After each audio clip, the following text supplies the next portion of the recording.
May mga sa Pilipinas at tuy dagiti kang runa na damdamag dito PTV Cordillera.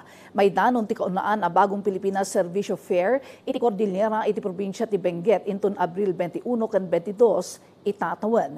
May jaya ditoy dagiti nagduduma serbisyo dagiti ahensya ti gobyerno. At dati report ni Dante Gitu. Setyembre 23, idinaiyuswat ti programa ni President Ferdinand R. Marcos Jr. a bagong Pilipinas Servisyo Fair. Panggap daytoy a maidanon kadagiti ordinaryo a Pilipino dagiti serbisyo ti gobyerno. Agturturong ti Servisyo Fair iti nagduduma a lugar iti Pilipinas a mangipapaay iti nasurok 50 a programa ken serbisyo. Magkakahiwalay man ang ating mga isla. Pinagbubuklod-buklod naman tayo ng isang diwa at isang pangarap. Isang bagong Pilipinas para sa bagong Pilipino. Tinipon namin ang iba't ibang ahensya ng pamahalaan upang sama-samang maghatid sa inyo ng mga benepisyong magpapagaan sa inyong mga kalagayan. Sagdwa nga aldaw tunggal probinsya ti mailatang para iti Servisyo Fair tapno masigurado ang maipaay amin na social services, livelihood and educational opportunities, regulatory functions, kanda dumapay karaman dagiti pasasalamat concert. Maidanon ti kaunaan na bagong Pilipinas Servisyo Fair iti Cordillera, iti probinsya ti Benguet inton Abril 21 agingga 22. Maijaya ditoy tinagduduma a serbisyo manipod iti nasurok 45 a government offices ken agencies babaan iti one-stop shop. Sa DSWD, yung mga AICs nila, sa CHED, yung mga tunong-dunong nila, meron pa silang SIBOL, yung mga educational assistants, yung mga tupad, meron rin po. So yung card, yan po yung mga rice assistance po na distribution po. So marami yan. Siguro estimate mga 200 to 300 o 400 po na mga payout may dadala dito ng national government sa 2 araw. Alalukuyan dagiti opisyales ti Benguet dagiti umili a makipaset iti Servisyo Fair ken tapno maimatangan dati commitment ti lokal ken national na gobyerno iti panagtulong kadagiti umili.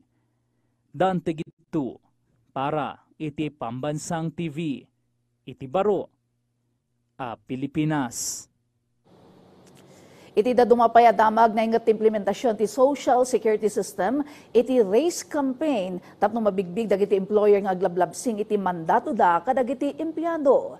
Agipadamag ni Glory Balegan.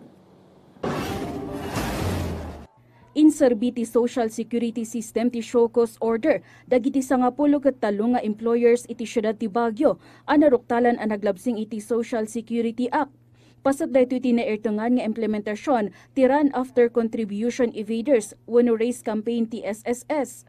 We have non-registration as employer. We also have non-reporting. We also have those who have a non-production of records where we require the presentation of their employee records such as payrolls and DTRs. First one, we have the clothing or retail goods. We also have a school, and then we also have for the auto repairs. Okay, there are different kinds. We do not focus on only one kind of industry. Manipod kadagiti 13 nga employers upat tinaglabsing iti non-production of documents, 8 iti non-registration of business, maysa iti non-remittance on employees' contributions. Katukad dayto iti agarup 161,000 pesos a contribution kuma dagiti empleyado ijay SSS. Palagip ti operasyon kariti amin nga employers iti panagtungpalda kadagiti probisyon ti Social Security Act. May sala ang tinakumbiktar iti syudad, gapoy iti panaglabsing iti Social Security Act, bayat nga dati may sa abaro a kaso nga impila da italaang abulan. We do not actually have any exemption as to the size of the business. As long as it is a business establishment with an employee, regardless of the number of the employee, they have to register under the SS law. Dakkel at tulong kadagiti empleyado ti contribution da iti SSS. Mabalin nga usaran da dayto iti kanito ti sakit, disability ken panagpasngay. Iti agdama, nasurok iti 10,000 ti nakarehistro nga employers iti syudad, bayat a nasurok 60,000 dagiti empleyado iti syudad ti Baguio. Apila ti SSS Baguio kadagiti employers. We are conducting a monthly bookkeepers and employers day for our new employers to be taught what to do to guide them also paano sila mag-register sa web, paano sila mag-approve ng mga benefits due our employees. So we are your friends. We are here to serve you. Glory Balegan para iti Pambansang TV, iti Baro a Pilipinas. Dagiti kang runana damdamag dito'y PTV Cordillera. I-like, i-follow, kan subscribe iti social media platforms, iti PTV Cordillera iti Facebook, TikTok, ken YouTube. Para iti PTV Balita ngayon sa probinsya, siya ni Ala Sunduan na Imbangalaw.